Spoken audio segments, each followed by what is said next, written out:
Hey guys, tonight we drift into the narrow stone corridors of Cambridge, where a young scholar with wild, uncombed hair is hunched over a desk that is almost too small for the heap of manuscripts scattered across it. You already know him by name, Isaac Newton, but tonight you'll know him in a way that most of his professors, and even his closest colleagues, never did. He wasn't only the genius who calculated the motion of the planets, or split white light into rainbows. He was also a restless seeker in the world of shadows and secrets, the world of alchemy. And yes, you probably won't survive this, because if you tried to replicate even half of what Newton did in that cramped room, the mercury fumes alone would have had you packing for the afterlife. So, before you get comfortable, take a moment to like the video and subscribe, but only if you genuinely enjoy what I do here. And if you're tuning in from somewhere far away, I'd love if you left a quick comment with your location and local time. It's always fun to see the little constellation of viewers glowing across the map. Now dim the lights, maybe turn on a fan for that soft background hum, and let's ease into tonight's journey together. You trudge up a creaking staircase to the chambers Newton once rented as a young scholar. The place smells faintly of candle smoke and damp plaster, though in Newton's day it would have reeked of sulphur, oils, and whatever metallic concoction he was trying to heat over an open flame. Cambridge in the mid-1600s wasn't a serene intellectual haven. It was noisy with students brawling in the courtyards, the plague occasionally sweeping through the town, and the faint paranoia of political upheaval after the English Civil War. Yet in that chaos, Newton sealed himself away, scribbling notes late into the night. By day, he sat through lectures on classical philosophy and mathematics. By night, he copied strange symbols from alchemical texts, convinced that within them lay the key to unlocking both the material and spiritual structure of the universe. It wasn't as weird as it sounds. At least, not to him. Alchemy had been a serious pursuit for centuries. Scholars believed metals could grow and transform like plants. Lead could, in theory, mature into gold, given the right spark. If the universe itself was created by divine laws, then surely those laws could be hacked, bent, or revealed in a furnace. Newton, with his obsession for patterns, symmetry, and hidden codes, found the idea irresistible. Historians still argue whether Newton was truly chasing gold, or whether he was chasing something subtler, maybe eternal wisdom, maybe divine communion. What we do know is that he filled hundreds of pages with encoded instructions and bizarre recipes, often writing in Latin shorthand or inventing his own ciphers to throw off prying eyes. A nosy roommate wouldn't be able to make sense of them. Even modern scholars, squinting under magnifiers, struggled to decode what he meant by phrases like the green lion devouring the sun. Spoiler, that's not a friendly children's storybook. At the heart of his obsession was a belief that ancient knowledge had been scattered, fragmented, hidden in symbols and myths.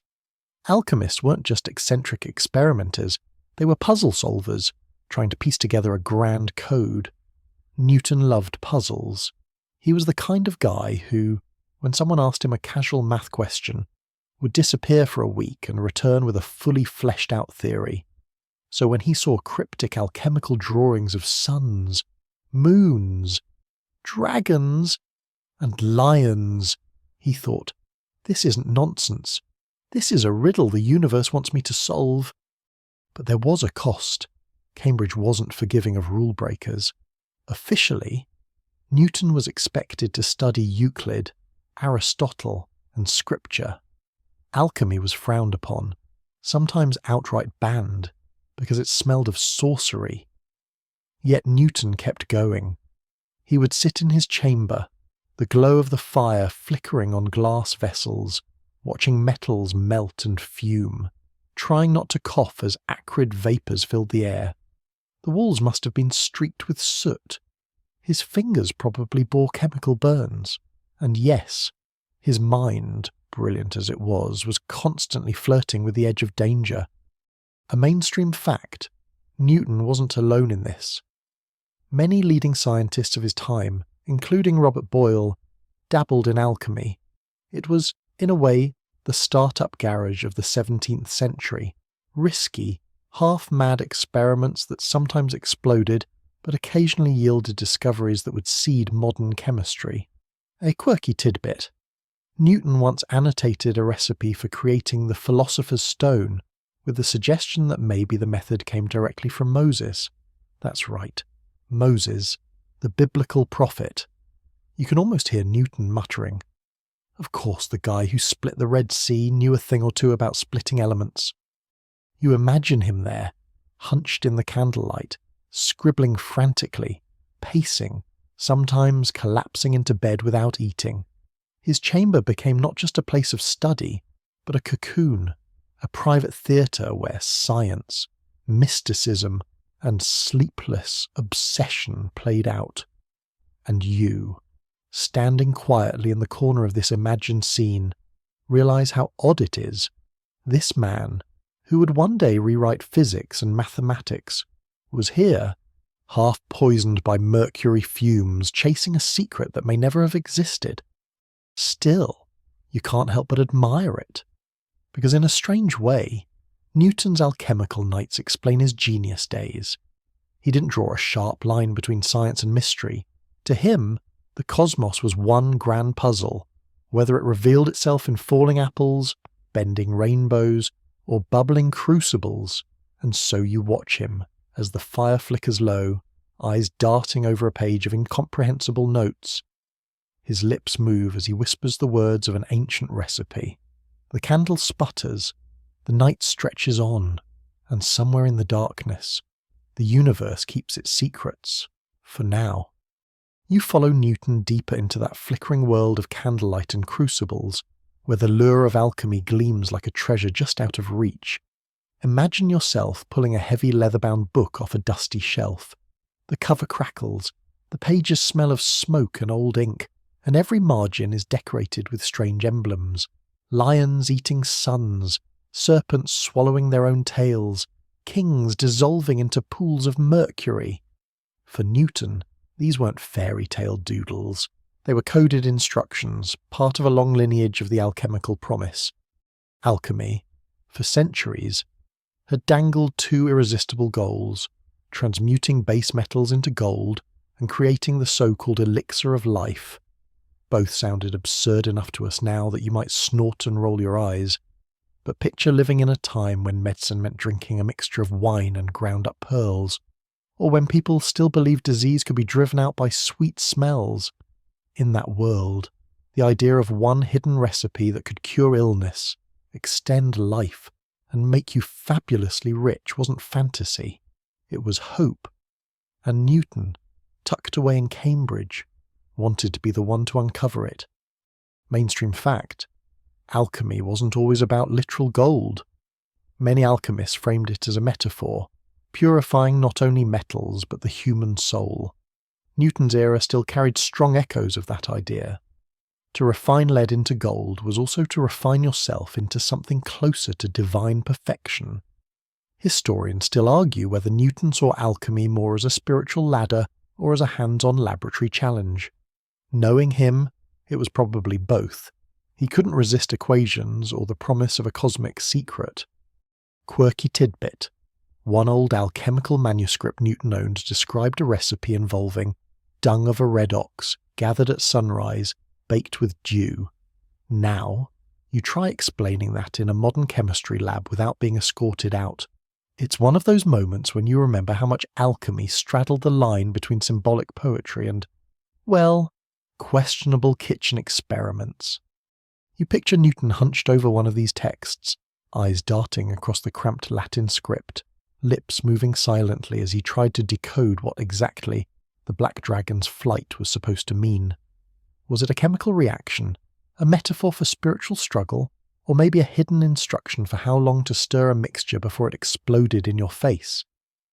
The ambiguity was maddening, but that was part of the hook. And here's where the shimmering promise really worked its spell. Alchemy was never straightforward. Recipes came laced with metaphors, layered in allegories.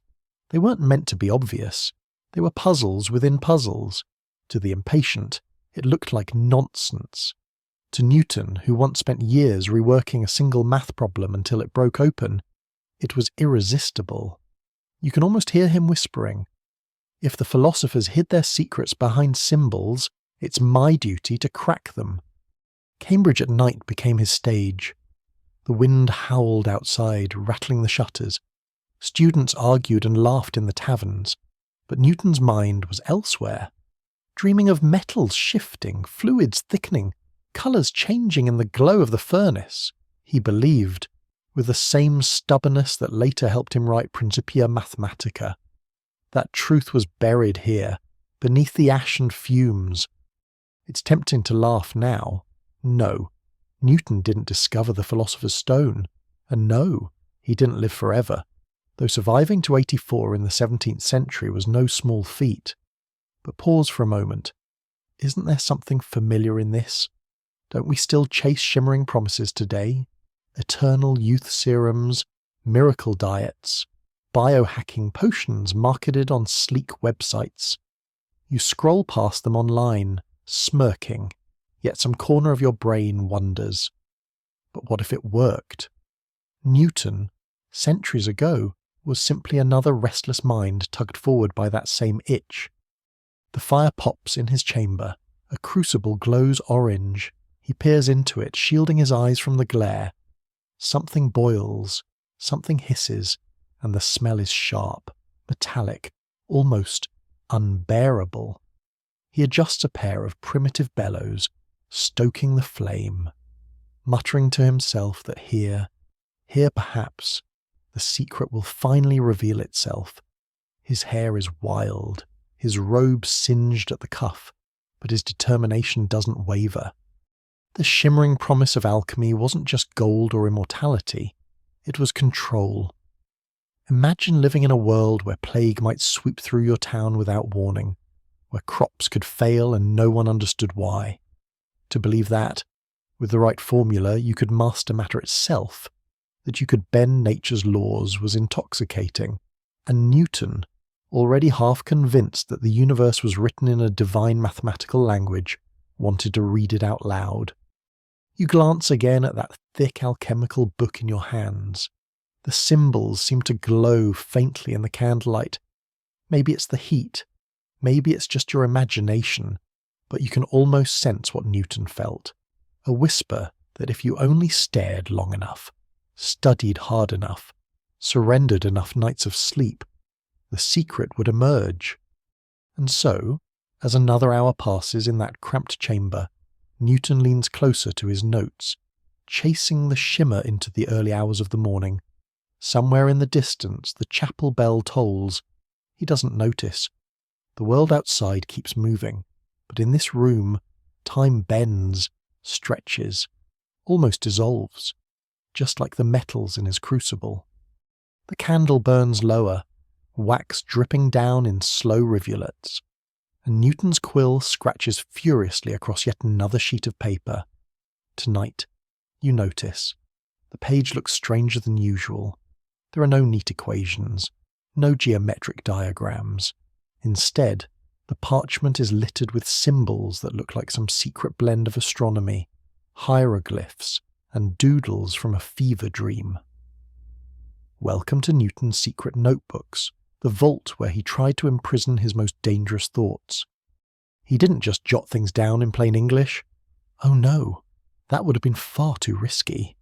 Alchemy was already skating close to heresy, and in the wrong hands, his notes could be branded as sorcery. So Newton layered his ideas in codes. He borrowed shorthand from Latin, sprinkled in Greek letters, and sometimes invented his own squiggly marks. Imagine trying to decipher someone's diary, only to find half of it written in Klingon and the other half in emojis. That's what later historians faced. A mainstream fact. Today, we actually have thousands of pages of Newton's alchemical writings. Many were scattered across private collections for centuries, sold off like curiosities until they were gathered again in the 20th century. When scholars first read them, jaws dropped. Here was the man who invented calculus, earnestly recording recipes for Sophic mercury and the green lion. You can almost hear the academic world groan. Isaac! Buddy! Why? But here's a quirky tidbit. In one notebook, Newton carefully transcribed a recipe for something called the Sophic mercury, supposedly a key ingredient in making the Philosopher's Stone. The recipe wasn't his own, it came from an older alchemist, but the way he copied it, word for word, you can sense his belief that this could be the one. He even underlined certain words, as if to shout across centuries, "Pay attention here, this matters." You imagine him late at night, candle flickering, muttering as he cross-referenced texts. His desk would be crowded with manuscripts, some borrowed, some smuggled, some bought from travelling booksellers who probably thought they were unloading nonsense onto a gullible student. But Newton, he hoarded them. He filled page after page, sometimes in the margins, sometimes in neat columns, sometimes just in frantic scribbles. Historians still argue whether his secrecy was paranoia or practicality. On one hand, alchemists often used code to guard their discoveries from rivals, because if you did stumble upon a way to turn tin into gold, you wouldn't exactly want the whole town lining up at your door. On the other hand, Newton's obsession with hidden meaning makes you wonder, did he actually enjoy the secrecy? Did he think truth itself was supposed to be locked in riddles, only revealed to those stubborn enough to crack them? Look closer at those notebooks. You'll see alchemical symbols drawn in little clusters, for gold, for mercury, for lead. Some of them feel almost familiar if you've ever glanced at an astrology chart. But then, suddenly, a line like this. Take the fiery dragon, cast it into the sea. There let it devour the green lion, and from its death bring forth the son of the sun. Now, you may be tempted to joke. So basically a Pokemon recipe, and honestly, you wouldn't be far off.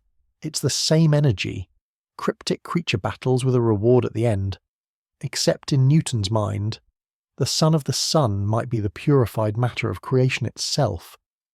That's the thing about these texts. They demand interpretation. They refuse to lie flat. And here's where the story deepens. Because Newton wasn't simply copying, he was collaging. He'd compare one manuscript's imagery with another, layering them until he thought patterns emerged. He wasn't just hunting for a recipe, he was hunting for a codebook that tied together myths, metals, and scripture. The air in his chamber feels heavy, not just with mercury fumes, but with secrecy itself. You picture him glancing toward the door, listening for footsteps. Imagine a fellow student barging in and catching sight of these strange pages. What would they think? Newton's lost it. Maybe that's why he kept his notebooks hidden, often folded into bundles or tucked behind more conventional lecture notes. One of the strangest entries shows his mind straddling both worlds at once. In the same notebook where he calculated planetary orbits, he scrawled an alchemical phrase about the seed of metals being sown in the Earth's womb. It's jarring, like finding a recipe for banana bread scribbled in the margins of Einstein's theory of relativity. Yet to Newton, it was all connected. The heavens, the earth, the crucible. They were different expressions of one hidden order. And so you sit in his room, watching the candle burn low, staring at the coded pages. The symbols blur together in the dim light. The dragon, the lion, the sun, the serpent. They swirl, not as nonsense, but as part of a grand puzzle. Newton's hand trembles slightly as he writes. Maybe from exhaustion, maybe from the mercury fumes. But he doesn't stop. He won't stop. Because in his heart, he believes these secret notebooks hold more than recipes. They hold the universe's backstage script. And if he can just keep writing, keep decoding, maybe, just maybe, he'll learn how to read it aloud. The candlelight flickers, and the air in Newton's cramped chamber grows thicker, metallic, almost sour. You can taste it on your tongue, sharp, biting, the way old coins smell if you've held them too long in your hand. That's the unmistakable presence of mercury. Newton didn't just write about it. He handled it, heated it, inhaled it.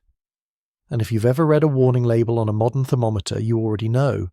Mercury is not the kind of roommate you want in your lungs. Newton's relationship with metals was more than academic. He touched them, melted them, watched them bubble and vaporize. Mercury in particular fascinated him because it seemed alive, liquid yet metallic, quick to move, reflective like a captured fragment of the moon. To alchemists, Mercury wasn't just a substance, it was the primordial element, the shapeshifter that could unite with other metals and coax them into transformation. If gold was perfection, Mercury was the key to get there. A mainstream fact, archaeologists today can actually measure elevated mercury in strands of Newton's preserved hair. That means the poor man was absorbing toxic doses during his alchemical years. Trembling hands, mood swings, occasional paranoia, these weren't just quirks of genius. They might have been side effects of poisoning. Quirky tidbit. Newton once wrote a detailed recipe that included heating mercury with something charmingly labelled Venus's copper. He never explained what Venus had to do with it, but apparently alchemists like to make metals sound like gossiping Roman deities. Picture him bent over a furnace, cheeks flushed from the heat. The crucible hisses, a silver bead of mercury dances across the surface before vanishing into vapour. He doesn't have goggles, gloves, or ventilation, just raw determination. You imagine him coughing, blinking through the haze, telling himself that the sting in his eyes meant he was close to something important. To Newton, every tremor in the flame, every change in the crucible, carried meaning. The universe was whispering. Historians still argue whether his apparent breakdowns in the 1690s, when Newton became uncharacteristically paranoid and withdrawn, were due to mercury poisoning or just exhaustion from decades of obsession. It's eerie to think about. The same hands that drafted the laws of motion also shook over bubbling vials of quicksilver. Was his genius sharpened by the poison, or was it corroded? The jury's still out. But tonight, in this imagined chamber, you see him pacing. His hair sticks up in frazzled tufts. His robe is singed near the hem. He picks up a flask, peers at it, mutters something under his breath, then sets it down with a clink. The fire pops, sending up a spark, and he leans in dangerously close. The mercury swirls like liquid starlight. He stirs it with an iron rod, utterly convinced that if he just masters its temperament, he can unlock the gateway to the Philosopher's Stone. You have to admire his nerve. Most of us won't even touch a broken thermometer without calling the hazardous waste hotline. Newton, meanwhile, was basically hosting nightly mercury parties in his lungs, and yet he kept going, as if driven by some invisible contract with the cosmos. Think of it this way. To Newton, the laboratory wasn't just a place to cook metals. It was a chapel. The hiss of mercury was a hymn, the fumes an incense, the glow of the crucible a sacred candle. He treated each experiment as a ritual act, half science, half devotion. Every success or failure wasn't random. It was part of a dialogue with nature itself. And so he trembled, not only from poison, but from anticipation. He shook, but he also glowed with conviction. The very instability of mercury mirrored the instability in him, restless, mercurial, unyielding. The night stretches on. The fire gutters low, then flares as Newton pumps the bellows. His eyes water, his hands twitch, but his focus never breaks. To him, mercury is more than a metal. It is a doorway. And though it leaves him weaker, though it gnaws at his body, he's convinced it will one day reveal the secret that has eluded humankind for centuries. In the corner of the room, you imagine a shadow of doubt whispering, "What if it's all for nothing?" But Newton doesn't answer. He simply leans closer, chasing the shimmer again. The crucible cools, the mercury settles, and Newton wipes his forehead with a soot-stained sleeve. Tonight, his mind turns toward the most dazzling prize in the alchemist's imagination, the philosopher's stone. You've probably heard of it through pop culture. Yes, Harry Potter gave it a cameo, but in Newton's day it wasn't a children's fantasy. It was the holy grail of natural philosophy, a substance said to transform lead into gold and grant eternal life. And Newton wanted it badly. You picture him leaning over his desk, scribbling with urgency. In one margin, he writes lapis philosophorum, the Latin term. In another, he sketches a sun bursting out of a furnace. To him, the stone wasn't just a lump of magical rock. It was perfection incarnate. If metals were imperfect, forever striving toward gold, then the stone was the catalyst that could push them over the finish line. And maybe, just maybe, it could perfect human beings too. A mainstream fact, Newton transcribed whole passages from older alchemists like George Starkey and Irenaeus Philalethes, whose recipes for the philosopher's stone were as cryptic as they were alluring. He wasn't just dabbling, he was immersing himself in a centuries-long treasure hunt. A quirky tidbit. In one note, Newton actually speculated that the philosopher's stone might be capable of producing a medicine for prolongation of life. In other words, he saw it not only as a machine for wealth, but as a possible fountain of youth. Practical? Probably not. But you can't say he wasn't ambitious. Now, historians still argue whether Newton truly believed the stone was a physical object, or whether he thought of it more as a symbol for spiritual transformation. His language wobbles between chemistry and mysticism, between the laboratory and the soul. Was he chasing a nugget of material gold, or an inner illumination that words could barely capture?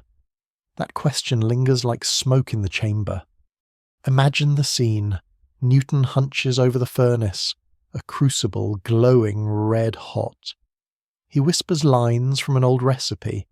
Take the green lion, let it devour the sun, distill thrice, and there find the stone.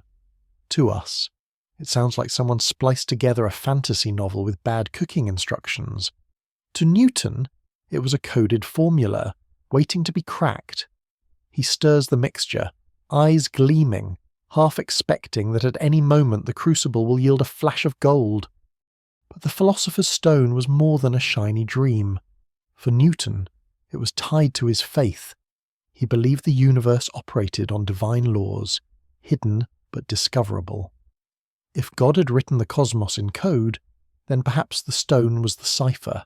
It would prove not only man's mastery of matter, but also the underlying harmony of creation. The way he chased it, you get the sense it was less about greed and more about revelation. Still, let's be honest, turning lead into gold wouldn't have hurt. Cambridge rent wasn't cheap, and the thought of a private stash of alchemical bling must have crossed his mind once or twice. You imagine him daydreaming for a moment, picturing piles of glittering coins, then shaking himself back to focus with a mutter like, "No, Isaac, focus. It's about perfection, not profit." Although deep down, he wouldn't have complained about both. The chamber hums with tension. The fire roars. The glass vessel cracks with a faint ping and Newton flinches, then scribbles another line in his notebook.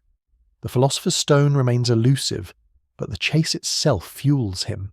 He's not discouraged. He's exhilarated. Because for Newton, the pursuit is as intoxicating as the prize. You feel it too, sitting quietly in the corner of this imagined room. The air is thick, your eyes sting, and yet you're mesmerized. The stone hangs like a mirage on the horizon, shimmering with promises of wisdom, power, and immortality. You can almost hear Newton whispering to himself, "Somewhere it exists, and I will find it." The night drifts on. The crucible cools once more. Newton leans back, exhausted, soot-streaked, but with a strange fire still alive in his eyes.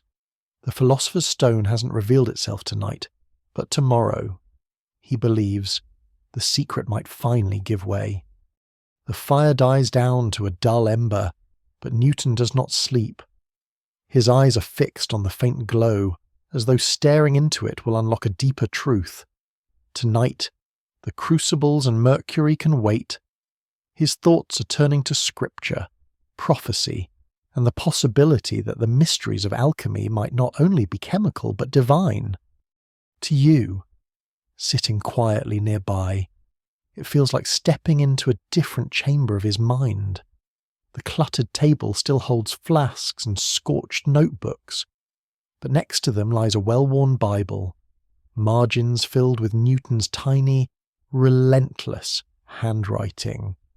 He believed the universe was one grand text written by God, and if you learned the right languages, mathematics, symbols, scripture, you could read its secrets.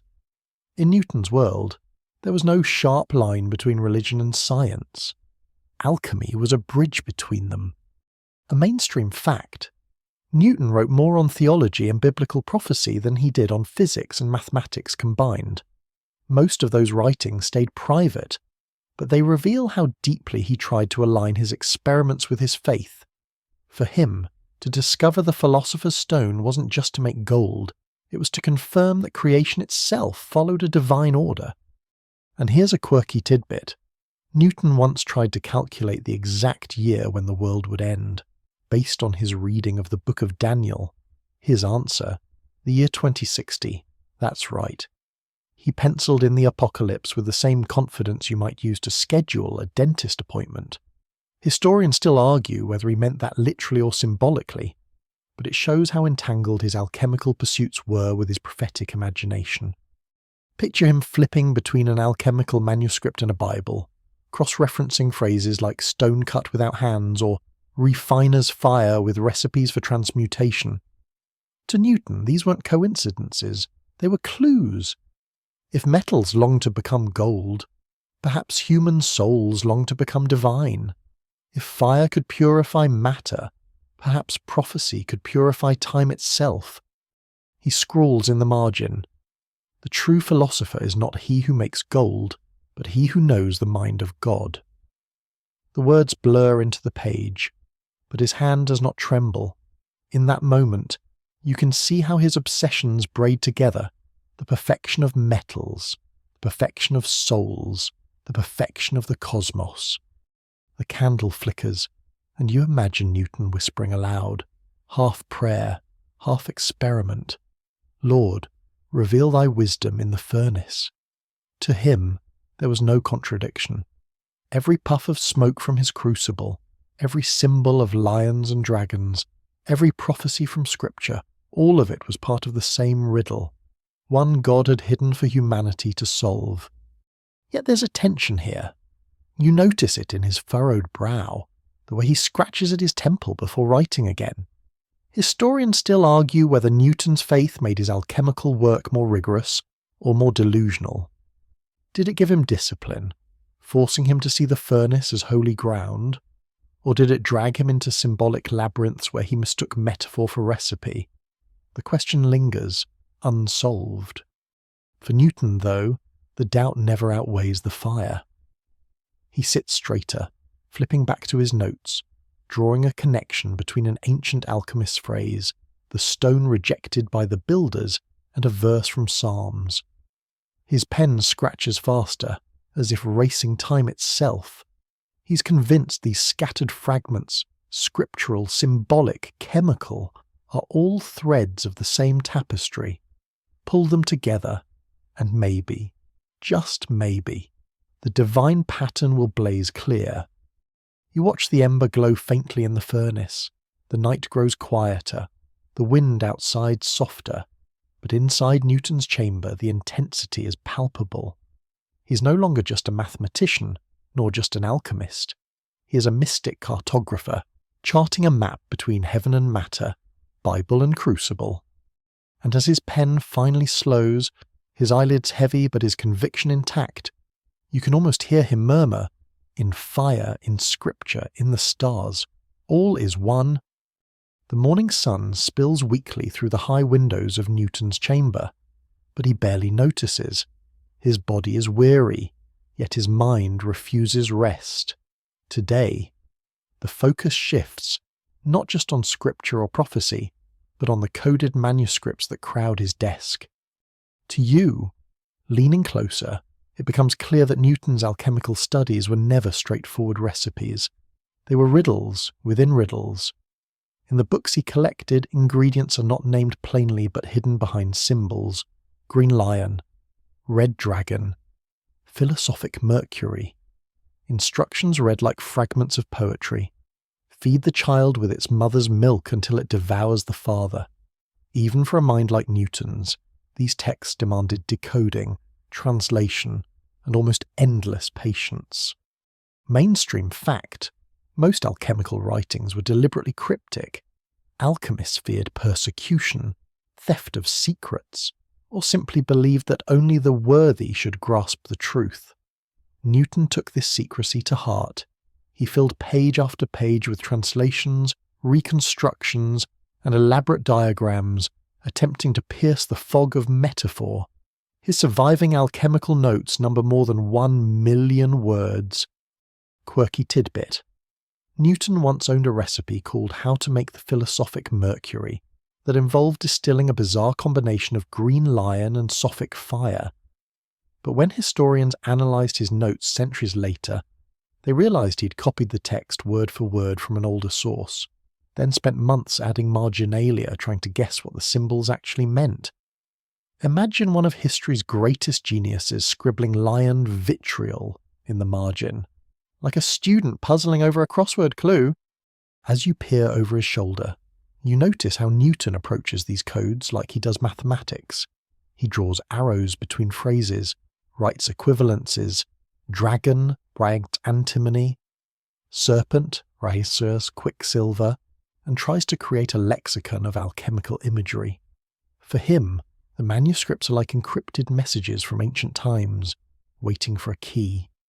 He mutters to himself, "The ancients wrote in allegory, to conceal, yes, but also to preserve. They left breadcrumbs for the diligent." His pen scratches faster, mapping connections across multiple books at once.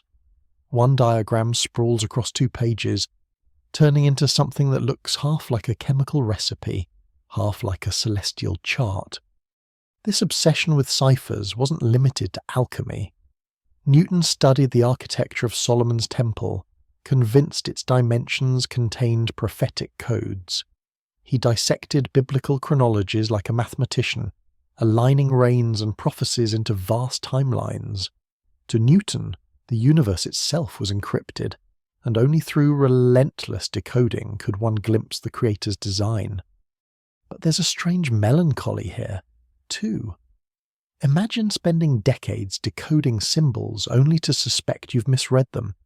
His notebooks reveal pages crossed out, whole experiments abandoned. He would sometimes circle a passage and write in the margin, "Dubious, maybe allegory only." That word, "only," suggests frustration, as if metaphor itself felt like a betrayal. Still, he persisted. You watch him pause, stretch his cramped hand, then pull another manuscript closer, his eyes narrow, lips moving silently as he traces a passage about the union of male and female substances. In the furnace nearby, a vessel hums faintly, as if to punctuate his thought. Historians today debate whether Newton ever truly succeeded in decoding these texts. Most agree he never found the philosopher's stone, yet his notebooks suggest he believed he was always on the cusp. And maybe that was enough. The chase itself, the sense of holding a thread that might lead back to the very roots of knowledge. To you, watching him bend again over the manuscripts, it feels like witnessing a codebreaker at war with time. The ink-stained fingers, the furrowed brow, the candlelight illuminating pages of dragons and lions. This is the hidden Newton. Not the neat mathematician of textbooks, but a man wrestling with riddles, convinced that if he can only fit the pieces together, the pattern will ignite. The sun climbs higher, unnoticed. Newton still whispers under his breath. The dragon yields to the fire. The lion consumes the sun. All allegory is truth concealed. His words blur into the rustle of pages. The chamber feels less like a study and more like a crypt, where the ghosts of alchemists past whisper through the ink. And as you take in the scene, one thought presses into your mind. Perhaps the strangest truth is not whether the codes ever yielded gold, but that Newton, the man who defined gravity, was willing to spend so much of his genius decoding dragons. Night has fallen again, but Newton does not rest. The furnace glows faintly, breathing heat into the chamber, and the shadows dance against the stone walls. The room feels alive with secrets, every scrap of parchment whispering half-truths. You draw closer, watching as Newton arranges glass vessels on a wooden rack, his motions precise but unhurried, like a priest preparing sacred rites. This is no longer merely the study of books. Tonight, Newton experiments. He pours a thin liquid, clear, sharp-smelling, into a crucible. His notes call it aqua fortis, nitric acid. He adds filings of a dull, greyish metal, watching as they hiss and bubble. He leans forward, eyes reflecting the glow of the reaction. To Newton, this isn't just chemistry, it is ritual, reenacting ancient processes described in cryptic texts. Mainstream fact: Newton conducted hundreds of such experiments, often repeating recipes from medieval alchemists. Surviving manuscripts detail his efforts with antimony, mercury, vitriol, and lead, substances he heated, dissolved, or combined endlessly. Many of these procedures were dangerous. Mercury vapor, for example, is highly toxic. Recent tests on strands of Newton's hair revealed mercury levels far above normal, suggesting years of exposure that may have impaired his health. Quirky tidbit: some of Newton's notes reveal bizarre recipes, like one that called for the sowing of gold in warm horse dung, which supposedly would cause the gold to multiply like a living plant. Another text describes capturing the spirit of metals in a flask by sealing it and burying it under the earth. Newton copied such instructions faithfully, even when they sounded absurd, treating them as puzzles awaiting clarification. You watch as he places the crucible into the furnace. The flames crackle, painting his face in restless orange. His eyes gleam, less like a man of science and more like a sorcerer from a folk tale. He jots quick notes. The vapours rise. A dark precipitate forms. The handwriting grows jagged as the experiment intensifies. To Newton, the furnace is not simply a tool, it is a miniature cosmos. In its belly, elements clash, die, and are reborn. He believes that observing these transformations might reveal the hidden laws that bind the universe. This conviction is not wholly irrational. After all, modern chemistry grew from such furnaces, from the long, fumbling trials of men like Newton who believed matter held secrets worth coaxing out with fire. But what you notice most is his solitude. Newton performs these experiments alone, late into the night, with no students, no assistants, no applause. He records results not for publication, but for himself. Perhaps he feared ridicule. Perhaps he knew the world wasn't ready to see its most famous mathematician hunched over bubbling metals like a medieval wizard. A sudden spark leaps from the crucible, startling him. He jerks back, then laughs under his breath, an odd, weary chuckle. The fire resists, he mutters. It hides what it knows. He scribbles a note in the margin. Perhaps repetition will yield clarity. To you, it feels almost dreamlike. The chamber's air is thick with smoke and strange odours, sulphur, vinegar, charred metal. The candles tremble, their light bending with the heat. For a moment, you wonder whether this pursuit is driving Newton deeper into brilliance or madness. Historians later found his laboratory notebooks filled with half-successes, a powder that looked promising but dissolved into nothing, a metallic film that cracked when exposed to air. Yet in the margins, he often wrote with stubborn optimism, "The stone lies yet concealed." There's something haunting about that phrase, concealed not just in the crucible, but perhaps also in Newton's mind, a hope that just one more experiment, one more night at the furnace, would unlock the key to transmutation. The hours pass. He adjusts the furnace, lifts the crucible, inspects the residue. The experiment has failed, or at least has revealed nothing new. He sighs, then carefully files the result among his notes, marking it with a simple X. Another attempt, another riddle unsolved. Yet as dawn nears, Newton shows no sign of despair. Instead, he prepares another vessel, grinding a powder of antimony with deliberate care. His hands are steady, his eyes fierce with concentration. To him, the night has not been wasted. It has merely cleared the path for the next attempt. You realize something profound. This quiet ritual of fire and failure reveals the essence of Newton's obsession. To most, failure means discouragement. To him, failure means refinement, another step closer to truth. And so the chamber glow again, the furnace sighing as though sharing in the secret. The night has ended, but Newton's alchemy continues. One more experiment in a lifetime of searching for the hidden gold within the universe. The air in Newton's chamber grows heavy, not only with smoke but with meaning. Books lie open on the bench, Latin, Greek, Hebrew, all mingling fragments of ancient voices with the hiss of the furnace. You watch as Newton carefully folds one of these tomes shut, brushing soot from its leather cover. The title glimmers faintly in candlelight, The Emerald Tablet. To most scholars, it is a quaint relic, a mysterious text attributed to Hermes Trismegistus, a mythical sage. But to Newton, the Emerald Tablet is not myth. It is a coded manual of creation itself. He pores over it, copying passages in his precise, angular handwriting, rearranging words, annotating in the margins. His translation, later discovered among his papers, reads, "That which is below is like that which is above, and that which is above is like that which is below." This simple line, known as the principle of correspondence, captivated Newton. If the heavens and the earth mirrored one another, then studying matter in the crucible might unlock truths about the stars. If metals could transform, perhaps the cosmos itself was engaged in an eternal alchemy. Mainstream fact, Newton indeed translated the Emerald Tablet around 1680.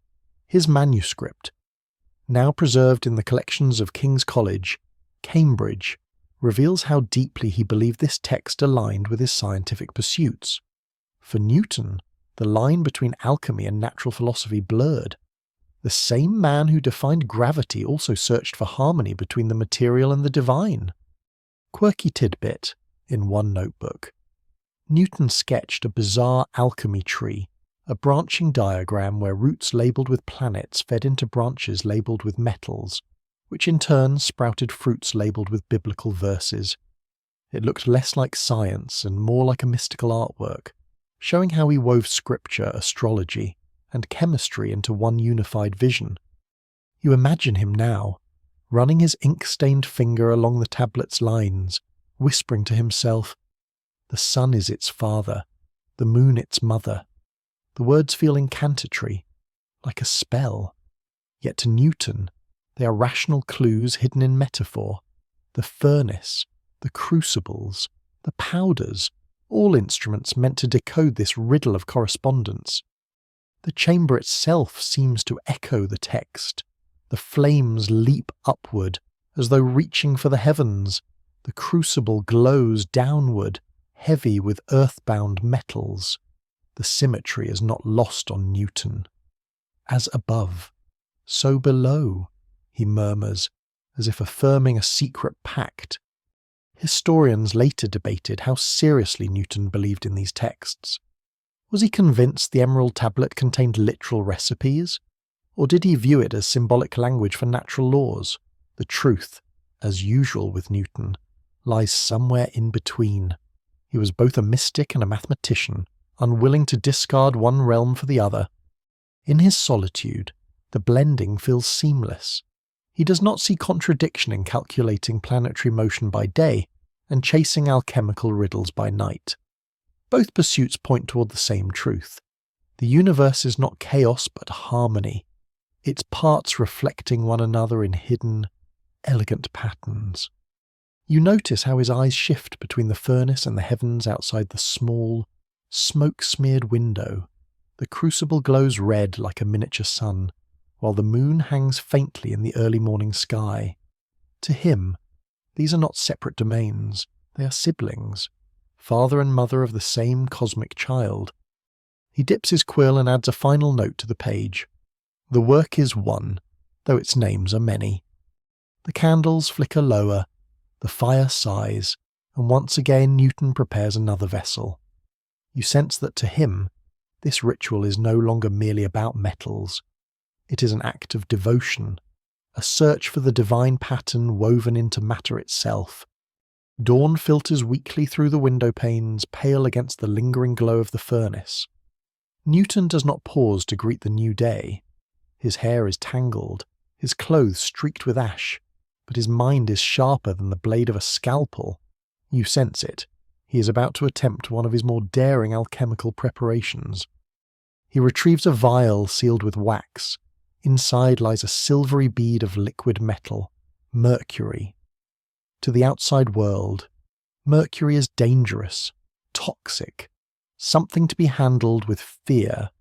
To Newton, it is sacred. Alchemists called it quicksilver, believing it to be the living spirit of metals. It moves like a liquid, yet shines like a mirror, mutable, mysterious. It was thought to be the very key to transformation. Newton tilts the vial, watching the bead roll and split into smaller droplets before reuniting. He whispers softly, as if speaking to a sentient being. His notes describe mercury as the most subtle and magical of all substances, a carrier of the hidden fire that animates nature. In his cosmology, mercury was more than matter, it was mediator, binding the earthly with the celestial. With slow, deliberate care, he pours it into a crucible. The liquid hisses on the hot surface, sending up a metallic vapour that curls through the air.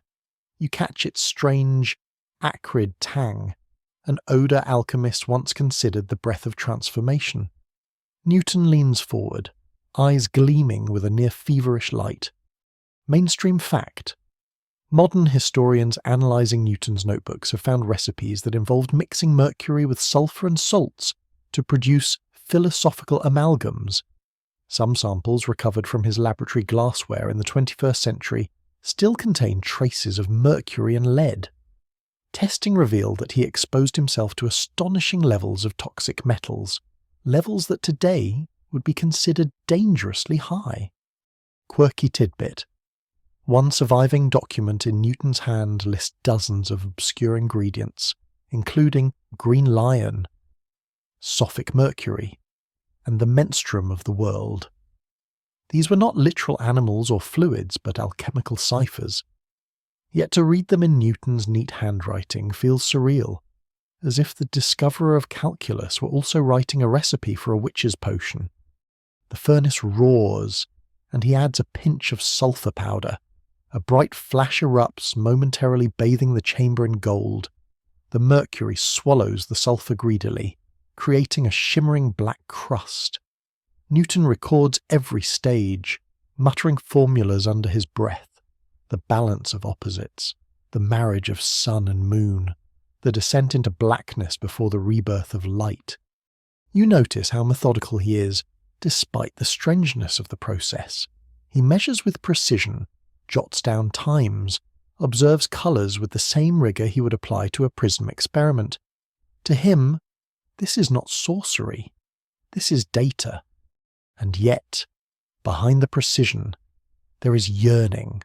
The black crust that forms atop the mercury is, to Newton, not merely waste. It is the nigrido, the first stage of transformation, symbolic of death before resurrection. He waits patiently, stirring, as the mixture smoulders. You sense his belief that if he persists long enough, if he reads the symbols correctly, the substance will reveal the hidden unity of nature. The hours stretch, the air grows thicker, his quill scratches notes. The body dies, the spirit departs, yet from death arises new life. Some future historians will call this obsession a distraction, a detour from the real science of optics and mathematics. But standing here in the dim light, watching Newton's face illuminated by the glow of molten mercury, you realize something else. To him, there was never a divide. Every experiment, whether with prisms or crucibles, was a doorway into the same mystery, the architecture of the cosmos. The crucible spits, and Newton does not flinch. His eyes burn with conviction. "This is the work," he murmurs, "the great work." Outside, the morning sun climbs higher, unseen. Inside, the chamber is sealed in its own twilight, filled with the shimmer of mercury vapours and the restless dreams of a man who would not be confined to any single realm of knowledge. The room is heavy with fumes, and yet Newton shows no sign of retreat. His lungs pull in the metallic air, his hands steady as he adjusts the crucible. You wonder how his body endures it. Later studies will suggest that years of inhaling mercury, antimony, and lead left traces of poison in his bones. Some biographers speculate that his bouts of paranoia and sudden rages in midlife may not have been mere temperament, but symptoms of slow intoxication. But here and now, in the 1670s, he is only fire and focus. He believes the material must pass through corruption before perfection. The furnace is not just an oven, it is the womb of creation, the forge where base matter dreams of becoming gold. Newton turns to a different set of jars. Inside lie powders he grinds himself, verdigris scraped from copper, antimony crystals glittering dark, shards of lead ore, even crushed bone. Each is chosen not for chemistry as we know it, but for its symbolic correspondence. Antimony was thought to purge impurities, copper to embody Venus, lead to represent Saturn's slow gravity. To combine them was to orchestrate the heavens in miniature. Mainstream fact: Newton copied alchemical recipes from a mysterious figure named George Starkey, an American-born alchemist whose writings circulated under the name Irenaeus Philalethes. Starkey described volatile mercurial spirits and strange processes involving green lions devouring the sun. Newton studied these as carefully as he studied Euclid. Some of Starkey's coded phrases appear verbatim in Newton's private notes. Quirky tidbit: in the margins of one manuscript, Newton scribbled a sketch of a retort with a serpent wrapped around it, an alchemical doodle that would not look out of place in a magician's notebook. For a man remembered as the arch-rationalist, these little flourishes show how much he immersed himself in a world of symbols, not just equations. He sprinkles the powders into the crucible, murmuring as he works. The fire responds with sharp pops, the mixture hissing and swelling, changing colours from black to green to iridescent red. His quill records each hue with precision. At the third hour, the matter did sublime into a white fume, descending again into blackness. The symbolism matters: blackness, nigrido, then whitening, albedo, then the yellowing and reddening that signify gold's approach, citrinitas and rubedo.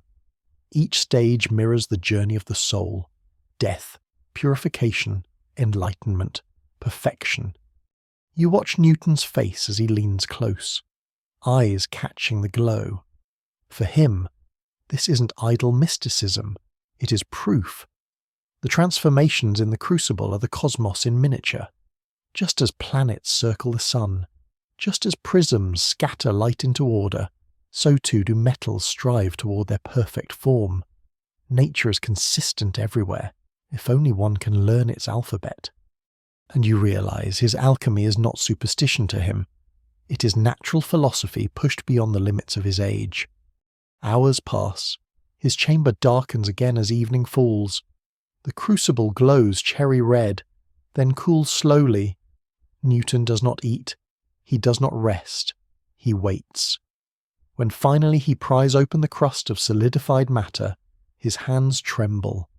Inside he finds not gold, not yet, but a residue of shimmering crystals. To you, it looks unremarkable. To Newton, it is a signpost. He writes, "The matter is changed. The spirit is active. The work continues." And in that moment, you sense both the grandeur and the peril of his pursuit. For though the crucible yields no gold, it has already consumed something far more precious, Newton himself. The days blur into each other. Newton wakes not by the sun but by the rhythm of his furnace, stoking it when it cools, feeding it when the flames begin to die. His chambermaid whispers that he sometimes forgets to sleep for 2 nights in a row, that he mutters strange verses under his breath. She dares not linger, for the smells alone make her dizzy. You sit with him through one of these long vigils. The fire roars again, and Newton prepares another experiment. This time he consults a manuscript written in Latin, its ink fading, its phrases laced with riddles. Marry the green lion with the red man, and let them lie until they beget a child of gold. He studies the page as though it were geometry, dissecting metaphor into step-by-step procedure. Mainstream fact, Newton filled more than 1 million words in his alchemical writings, more than in all of his mathematical and optical works combined. He transcribed entire recipes from earlier alchemists, adding cryptic notes in the margins, cross-references to biblical prophecy, and sketches of apparatus. He kept these notebooks hidden from nearly everyone, fearing the ridicule of his colleagues at Cambridge. Quirky tidbit. Some of Newton's alchemical notes were written in a private code, a scrambled Latin alphabet of his own invention. He feared not only mockery but theft. Alchemy was a dangerous currency. Promises of gold and elixirs could draw suspicion from the authorities, even charges of sorcery. In England, alchemists had once risked prison for claiming they could transmute metals. Newton hid his papers like contraband. He takes up a small lump of antimony, metallic and grey, places it into the crucible, then a dash of mercury, which wriggles like liquid silver. His quill marks every step. Added quicksilver to the regulus, stirred until fumes appeared, noted change of colour. The crucible groans. You hear cracks as the mixture bubbles, a violent reaction. For a moment Newton grips the table, teeth clenched, as smoke billows upward. He does not flinch away. To him, this is not chaos, it is revelation. He whispers, "Vis unita fortia," a force united is stronger. Those words strike you, for they echo the idea that will one day crystallize in his physics, that unseen forces, when described in a single law, can unite the heavens and the earth. You feel as though you are watching the roots of the Principia being fed here, not only in calculations but in fire, smoke, and secrecy. Hours pass. Newton finally lifts the lid. What remains is a fused bead of metal, brittle yet gleaming faintly white. He turns it in the lamplight, murmuring, "The seed grows, the seed grows." But you see more than seed. You see the toll, his lips cracked from heat, his skin pale, his eyes ringed with shadow. The work demands sacrifice, not just of metals, but of flesh and mind. Mainstream fact. Modern historians studying Newton's preserved hair have found elevated levels of mercury, arsenic, and lead. His alchemical passion likely poisoned him over decades. This exposure may explain his strange collapse in the 1690s, when he suffered what some believe was a nervous breakdown. Quirky tidbit. Despite the secrecy, Newton left small physical traces of his work. At Trinity College, fragments of glassware have been unearthed in the old grounds, retorts, crucibles, vessels scorched by fire. Some scholars suspect they once belonged to him. Even in broken shards, the evidence of his hidden science lingers. Newton writes late into the night. His pen scratches out a sentence you can barely read. The world knows me as a mathematician, but here lies my truer work, my search for the great secret of God's creation. And in that moment, you realise something profound. The Newton history remembers, the man of calculus, gravity, and light, is only half the story. The other half lives here, in this smoke-stained chamber, among jars of mercury and coded manuscripts, in a mind reaching equally for heaven's laws and for heaven's fire. The crucible cools. He sets it aside, but his eyes burn with undiminished hunger. Tomorrow, he will begin again. The morning light spills faintly through the shutters, but Newton has already been awake for hours. His hand shakes as he sketches a symbol into the margin of his notebook, a circle with a dot at the centre, the ancient sign for gold. He pairs it with triangles, serpents, and suns. You realise he's not simply experimenting with matter, he's building a language, a grammar of the hidden world. Mainstream fact: alchemists communicated in a dense symbolic code. Mercury was often drawn as a crescent moon with horns, sulphur as a triangle on a cross, and gold as the sun itself. This secrecy served two purposes: to guard knowledge from the uninitiated, and to suggest that alchemy was not chemistry alone but a spiritual path. Newton copied and reworked hundreds of such diagrams. Quirky tidbit: Newton once owned a handwritten copy of an obscure manuscript called the Emerald Tablet, attributed to Hermes Trismegistus.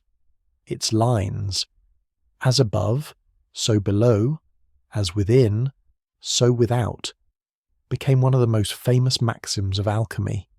He translated the text into English, keeping it beside his Bible, as though both carried equal authority. He whispers the phrase now, "as above, so below." He draws two parallel lines, one for heaven, one for earth, then sketches an arrow uniting them. For Newton, this is not metaphor. It is physics still unborn. The heavens, with their circling planets, and the earth, with its falling apples, belong to the same rule. His quill scratches furiously. You peer at the notes. The philosopher's stone is not merely a stone, but a principle, the one force that binds all. You wonder, is this alchemy?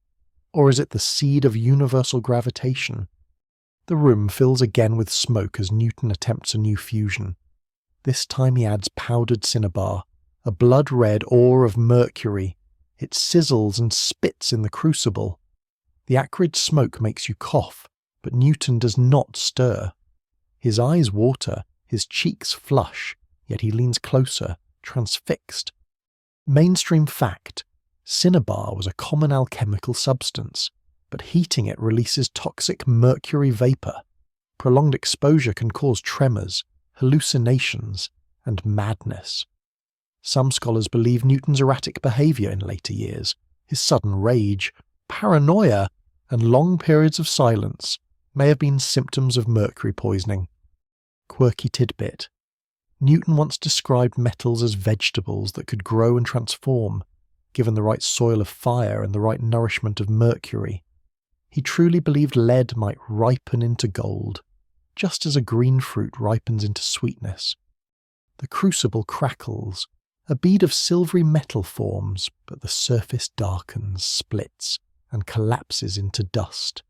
Newton exhales sharply, not in despair, but as though he has seen a clue. He writes, "Not failed, transmuted wrongly, must adjust."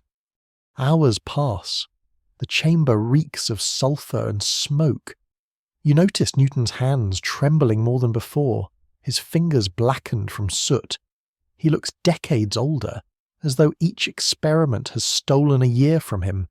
Yet his eyes blaze with feverish purpose. He turns to you suddenly, as if sensing your thought. "Do you not see? God wrote two books, the book of Scripture and the book of nature. Both hide their truths. But I—" His voice cracks, then steadies. "I shall read them both." Mainstream fact: Newton believed a knowledge of the natural world and divine prophecy were inseparable. He wrote treatises on the Book of Daniel and Revelation with the same intensity as his laws of motion. He believed time itself could be calculated from scripture, just as orbits could be calculated from geometry. Quirky tidbit: Newton secretly calculated what he thought was the end of the world. From his biblical studies, he predicted the year 2060 as a possible date for Christ's kingdom to be established on earth. He never published this, but left it in his private notes. The crucible cools again. This time, nothing remains but black ash. Newton does not sigh or curse. He simply writes one line in the margin: "The fire teaches more than the stone." He sets down his pen, his gaze distant, as though he hears music only he can perceive. The room is silent now, except for the faint hiss of cooling metal. You sense that he is no longer seeking mere gold. He is reaching for something vaster, an invisible principle, a universal harmony, a code that links falling stones, burning furnaces, and the silent revolutions of the planets above. And you realize, in his obsession, in his secrecy, in his perilous devotion, Newton is slowly transmuting not metals, but himself. The night deepens, but Newton does not rest. Candles gutter low, dripping wax into small ivory towers around his desk. You sense his body weakening, yet his mind flares brighter. His journals now sprawl across the chamber floor like fallen leaves, pages filled with numbers, symbols, and half-legible words, each as a fragment of an unfinished map. He kneels, moving them as though arranging pieces of a great puzzle. One sheet describes planetary motions, another sketches furnaces and retorts, a third offers prophecies from the Book of Revelation. To Newton, these are not separate, each belongs to the same secret geometry of creation. Mainstream fact: Newton spent far more time on theology and alchemy than on what we now call physics. Scholars estimate that more than half his surviving manuscripts are devoted to biblical chronology, prophecy, or mystical chemistry. His scientific achievements, the calculus, the laws of motion, the theory of light, were, in his own mind, only one part of a greater quest. Quirky tidbit: Newton wrote in a cramped, nearly impenetrable script, often using Latin, Greek, or invented symbols. Modern scholars had to build a dedicated research project, the Newton Project at Oxford, just to digitize and decode his surviving notes. Many pages still read like riddles. He mutters to himself, barely audible. The ancients knew. They hid it in allegory, the Temple of Solomon, the Prisca Sapientia, the ancient wisdom. Gold is not metal. Gold is light. He scribbles the word lux, Latin for light, over and over. For Newton, light is both divine and physical, the purest bridge between heaven and earth. You recall that he once split sunlight with a prism, revealing its hidden colours, but here he seeks a deeper truth, that light itself is the first matter, the fire that births all. The air grows heavy with fumes, his crucible glows faintly red. He mixes a paste of sulphur, mercury, and powdered antimony, grinding them until the pestle rings against the mortar. He works silently, almost prayerfully, then sets the mixture to heat.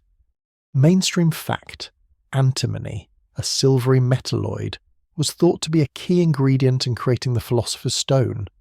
Alchemists believed it could purify metals by burning away their corruption. Modern chemistry reveals it is highly toxic. Quirky tidbit: Newton sometimes referred to antimony as the lion. In one allegory he copied, the lion devours the sun, only to resurrect it.